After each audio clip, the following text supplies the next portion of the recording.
Greetings to you all. Welcome to the launch of our partnership with Euro 2024.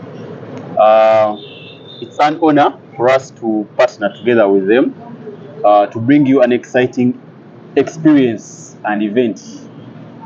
Well, we are planning to have a lot of activities and programs and excitement as our colleagues will be taking you through. Thank you. Okay. The main purpose why we're here. We are unveiling the partnership of Euro 2024.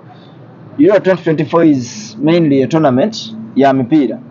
It is a global tournament that features different countries. It is going to take place in Germany, and it's going to be in June and July. Hisense has been partnering with these global campaigns.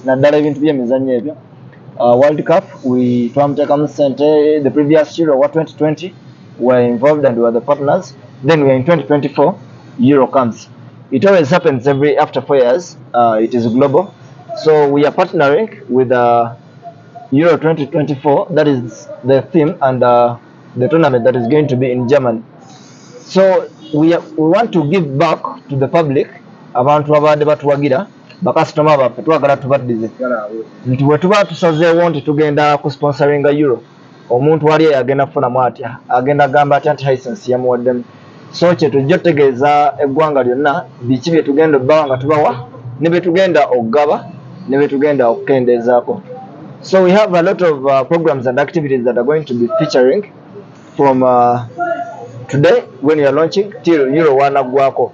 So tetugenda baleka kubeera awo. We are going to engage you mu buli wamu.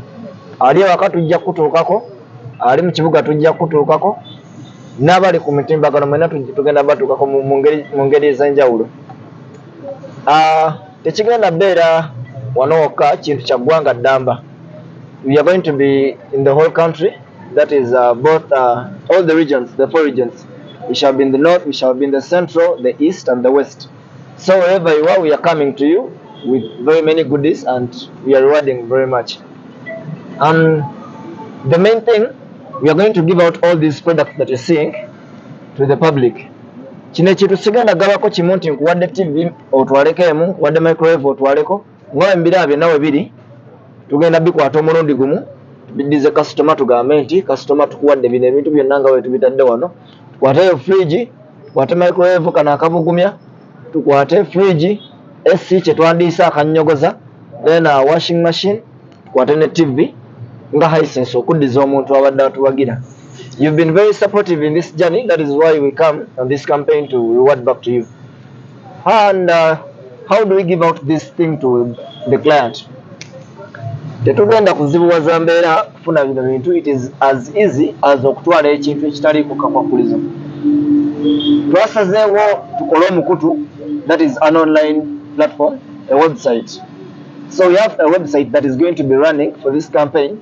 It is called estoreappliances.com.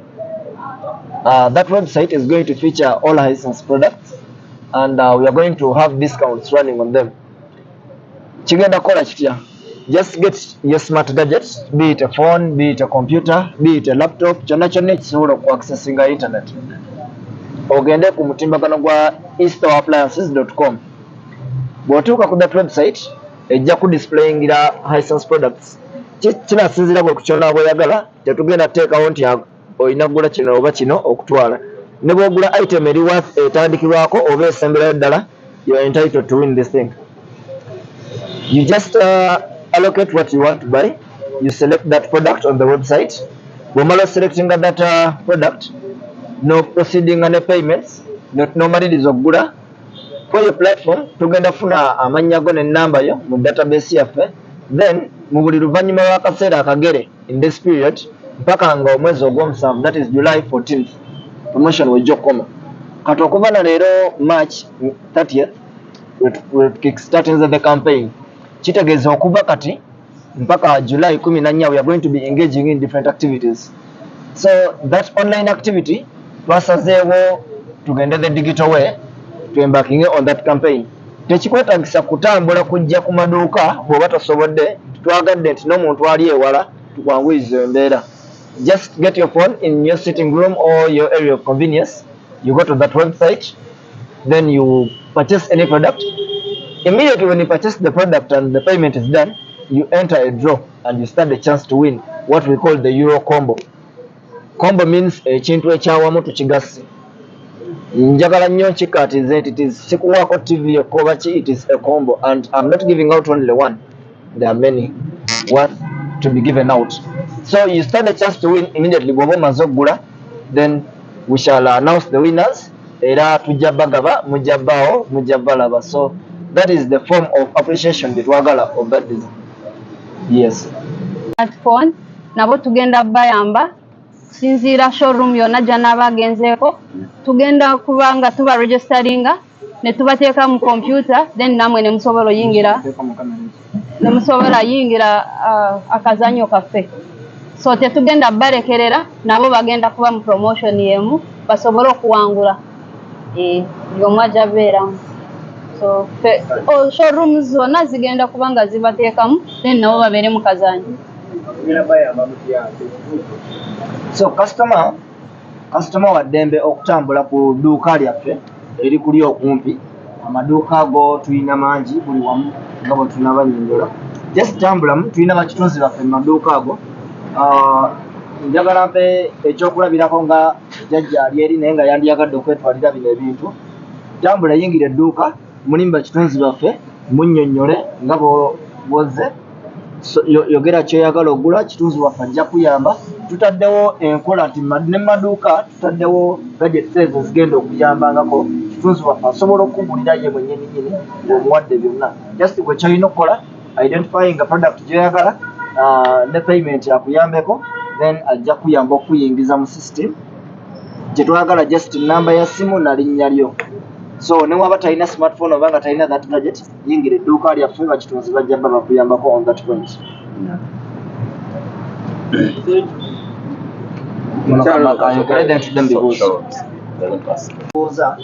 Bwe mba tusobodde kuwangula bino ebintu kitegeeza Hisense enfudde mbwetugisifuneemu tugamba nti nedda teekawo n'ebirala omuntu kyayinza okufuna newaba tafuna ekiro.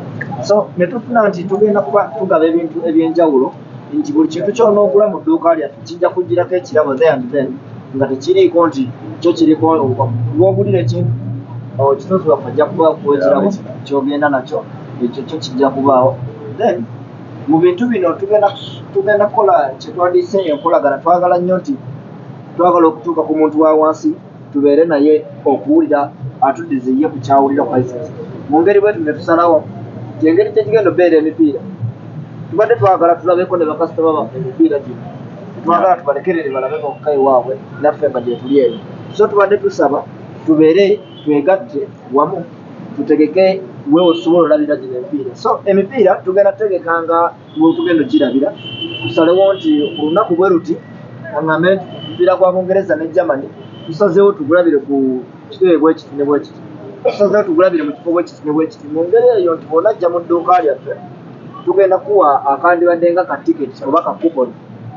Kyonna ky'oba oguze ekyo tekijja bbaako kakwakulizo nti ojja kwetaba Mukazanyo. Ekyo kiri automatic nti buli muntu anaaba aguze tugenda kutegeka gino emipiira nga tugenda kubanywesa tubaliise tubalage emipiira tunyumirwe tuwangule n'ebirabo kwekweza essaawa z'emipiira.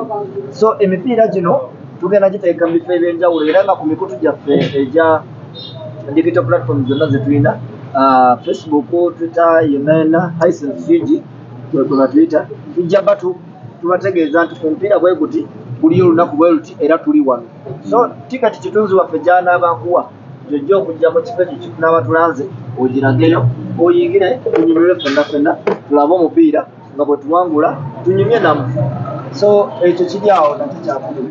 Then omuntu omulala kyagamba ekyo kifo kasobodde kituukamu ndi wawala tugamba nedda affe katuweeyo tujje gye muli.